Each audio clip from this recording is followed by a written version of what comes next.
Welcome to Section 3 of Crucial Conversations. Next will be taught by Ron McMillan, another of the 4 researchers who developed Crucial Conversations. Ron will teach the third principle, make it safe.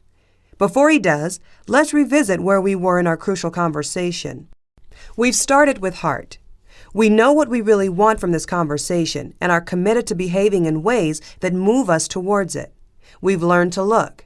We know how to watch ourselves and others for signs that safety is deteriorating. Safety, after all, is the condition that sustains difficult conversations. Now, we'll learn what to do when others are not feeling safe. Ron will teach the principle of make it safe and 3 skills that the best use to move quickly to rebuild safety when it's at risk. When you observe people with dialogue smarts, watch the different skills they employ. They engage vigorously in a conversation. They'll be honest and direct and will encourage others to do the same. And every once in a while, they'll do something very interesting. They'll step out of the conversation and attend to safety issues that affect the dialogue, things that make the other person feel free to open up. When they're satisfied that safety has been maintained, they step back into the content of the conversation. In this session, we'll look at how dialogue-smart communicators are both honest with tough subjects and respectful in the way they communicate about those tough subjects. We'll explore how they make it safe to be heard and safe for others to share. The first question the dialogue-smart ask when they see any form of silence or violence is, what just happened to safety? They realize that when people feel safe, they're more likely to stay in dialogue. And when people feel at risk, they move to their style under stress, some form of silence or violence. Crucial conversations are emotionally risky. When you give someone tough feedback on their performance, or when you disclose a tender feeling, fear, hope, or dream, or when you talk about an undiscussable, you risk being rejected, being fired, getting a negative response, being embarrassed, or one of countless other negative consequences. So why take the risk? Why ask others to risk? Because the dialogue smart, the best of the best communicators, are committed to number 1, outstanding results, and number 2, effective, healthy, and sometimes even loving relationships. Avoidance or attack will not deliver on both those purposes, results and relationship. I remember one time, I'm a little embarrassed to recount it, I was hired by an organization to encourage risk-taking among employees. The theory was risk-taking creates innovation. So the question they were asking is, how can we encourage more risk-taking among our employees? What they meant by risk-taking is speaking up, getting your idea heard, pushing back when you didn't agree. The kind of risk-taking that employees are reluctant to take in a low-trust environment.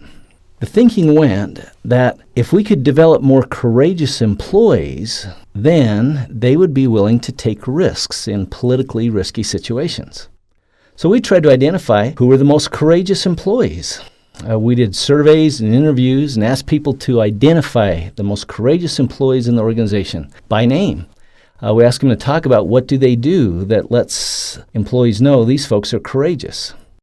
Who are they? Well, after a bit of poking around and gathering some surveys, we found that the most courageous employees in the organization were those who had job offers. Now I ask you, why were these employees courageous? Why were they willing to take a political risk? Why were they willing to push back against the boss's opinion? Well, it's because they had another job in their pocket. So if they took a risk, got fired, they'd still be okay. They felt safe enough to take a risk. What we realized is the way to create more courageous employees is to make sure everyone had another job in their pocket.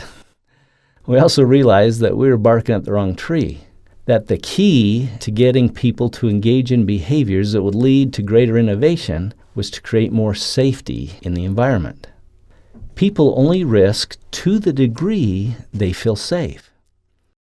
Let me give you an example. Picture yourself driving in a fast convertible up a mountain road. It's a pristine canyon. The sun's out, It's a wonderful temperature. You're around a bend, and there in front of you is a stinky, slow-moving truck. Now, this is a 2-lane highway, and you're stuck behind this truck. You're breathing the fumes. It's blocking the view. You want to be going fast, not slow. What do? Well, ease into the opposing lane of traffic just far enough to look ahead of the truck. What are you looking for? Is there a turn ahead? Is there an oncoming car going 50 miles an hour? If you don't see a straightaway that's clear of vehicles, no matter how much you hate being behind that slow-moving, stinky truck, you pull back behind the truck and continue your journey. Why? Because you don't feel safe enough to pull into the opposing lane of traffic and risk driving in that lane long enough to pass the truck. Now, on the other hand, if you ease out in the opposing lane of traffic and you see a straightaway ahead with no oncoming vehicles, now you feel safe enough to drive in the opposing lane of traffic long enough to swing out around that truck and get ahead. The idea here is that if we create a lot of safety in our interactions, then we minimize the risk, making it small or maybe even no risk at all for another person to share what's on their mind. Why don't you give tough feedback to your boss? You don't feel safe. Why don't you speak up in important meetings? You don't feel safe. Why don't you correct your peers? You don't feel safe. Why don't you tell your spouse what you really think of his cooking? You don't feel safe. You don't tug on Superman's cape. You don't spit into the wind. You don't pull the mask of the Lone Ranger and, well, you get the idea. The limiting factor in our capacity to be candid, to be direct, to be open, is safety. So, if the problem is when people don't feel safe, they revert to silence or violence, then what's the solution? Make it safe. If you see someone in silence or violence, make it safe for them to join you in dialogue. Ask yourself, is it safe for others to express their views? Is it safe for others to hear my views? So, if not feeling safe is the problem and making it safe is the solution, how do you make it safe?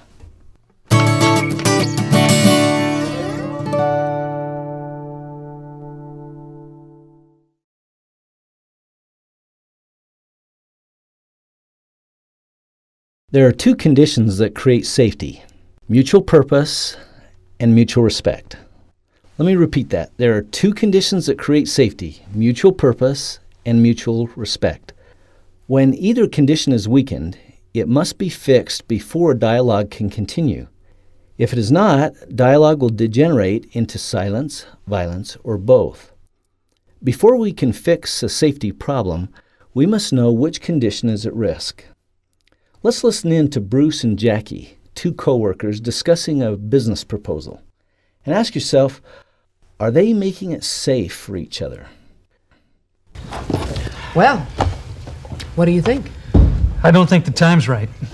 What do you mean the time's not right? We'd recoup the upfront investment in 30 days and start seeing a return. No, we'd be locked into the same technology for the next 5 years. Locked in? You mean we'd be benefiting, don't you? No, think of the obligation. Timing is everything in deals like this. This isn't just another water cooler.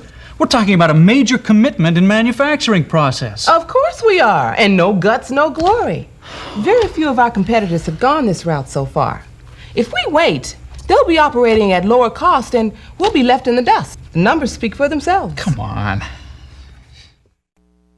Conflicting purposes often threaten safety. People define the interaction as win-lose, a competition, and move to violence as a strategy to win, or silence as a strategy to avoid the conflict. In the case of Bruce and Jackie, violence also begins destroying respect. Would you agree no guts, no glory, and this isn't a water cooler are not phrases which demonstrate respect? The first condition that creates safety is mutual purpose, meaning that we are working toward common or similar goals.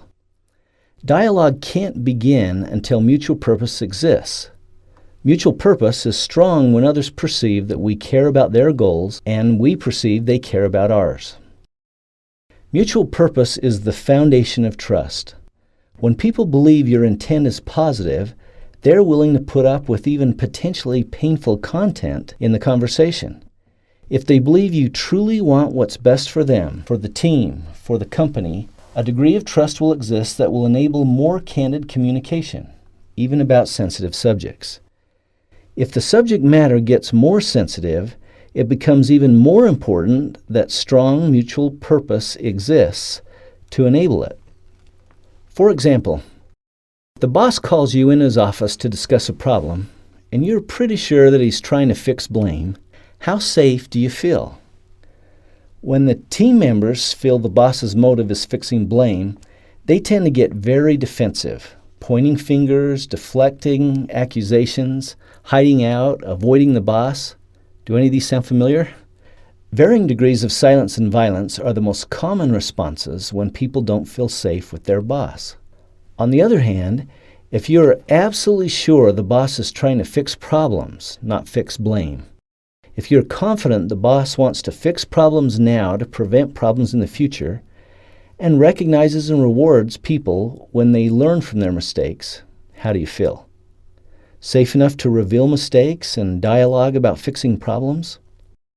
Mutual purpose, knowing that your purposes and your boss's are mutual, helps create safety, which helps create the free flow of meaning. Without mutual purpose, there is mistrust. People perceive that our intent for bringing up tough subjects is self-serving or malicious.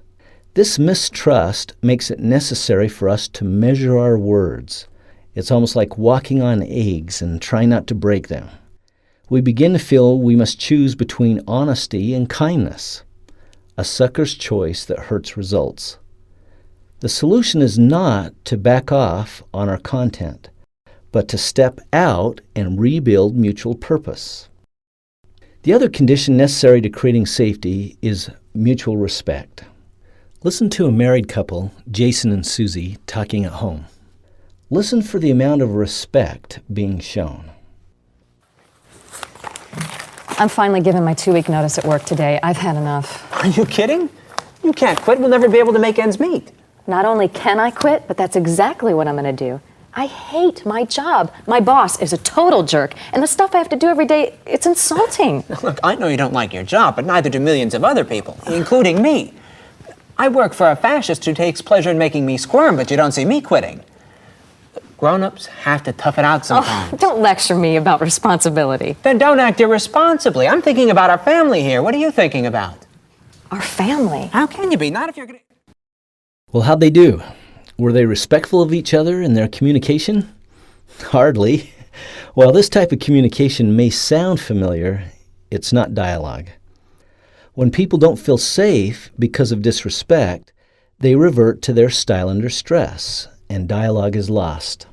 Dialogue ceases when respect is violated.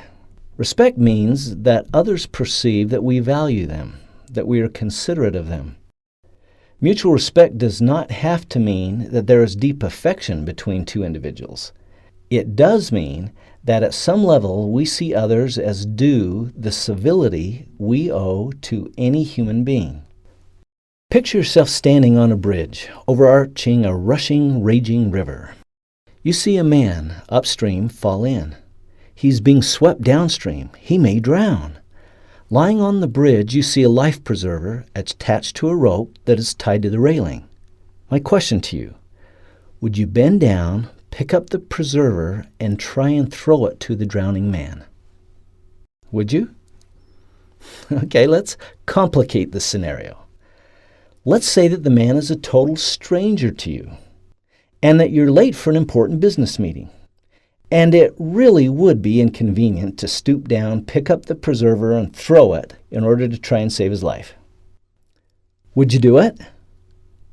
Why? Remember I said it'd be inconvenient? Would you still do it?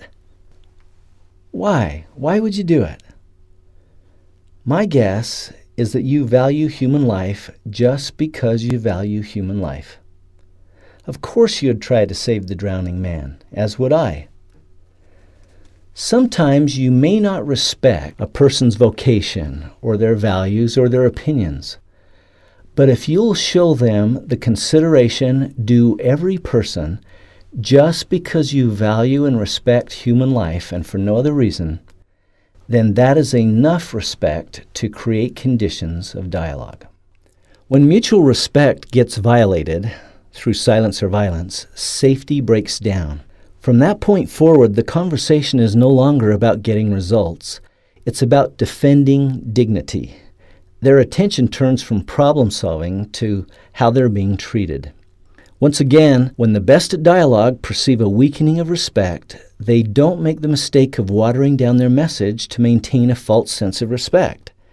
Instead, they step out of the conversation, rebuild respect, then step back in. Now, the most difficult aspect of maintaining respect is realizing that respect is individually defined. What you see as respectful, I may define as disrespectful. Consider this example. I was involved in a diversity workshop with the senior executive team. We divided the group of 20 into 2 small groups and took them to separate rooms. They were asked to come up with a group response to each question listed, then come together and share their responses. One of the questions on the flip chart posed a situation.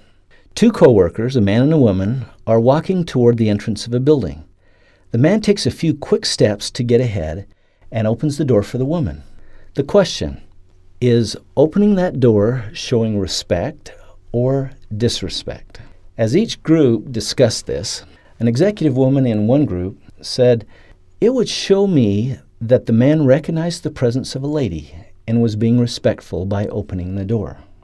A senior vice president, also a woman in the other group, said, "It would be patronizing. He thinks women are the weaker sex. I would open and walk through the other door." Well, these are the answers the 2 groups reported back to the larger group.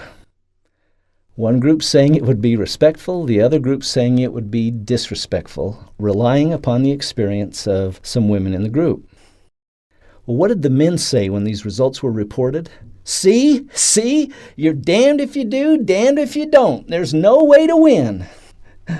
Well, what they were learning is you can't make a list of 20 rules and say to follow them constitutes respect, to not follow them constitutes disrespect. Some things, like spitting at someone, are almost universally disrespectful. But with many, many things, respect is individually defined. So, what do you do in those cases? You dialogue about respect. One of the best ways to maintain respect as a condition of safety is to dialogue about respect. Picture a situation. Let's say that Ned and I are part of a cross-functional team, put together, not knowing each other, to solve a problem. In the course of our work together, Ned refers to me as a sapsucker. I see that as disrespect.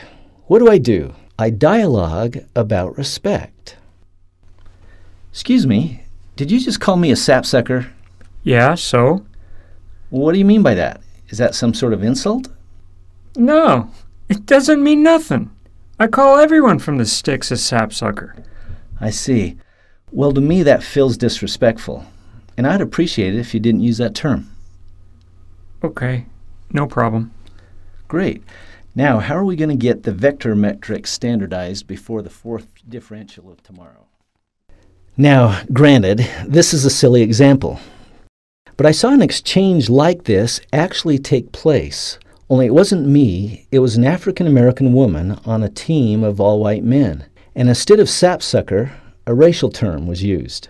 She didn't accuse anyone of being a redneck. She didn't resort to insults. She didn't yell. She didn't scream. She didn't fade away in silence. She helped the team define one aspect of respect as it related to the racial term, got agreement from the team, and moved on. Got some good work done. The team worked very well together going forward. When we move to silence or violence around diversity concerns, in the future we may get what's politically correct, but we won't get mutual respect. Sometimes to get mutual respect, you have to dialogue about respect.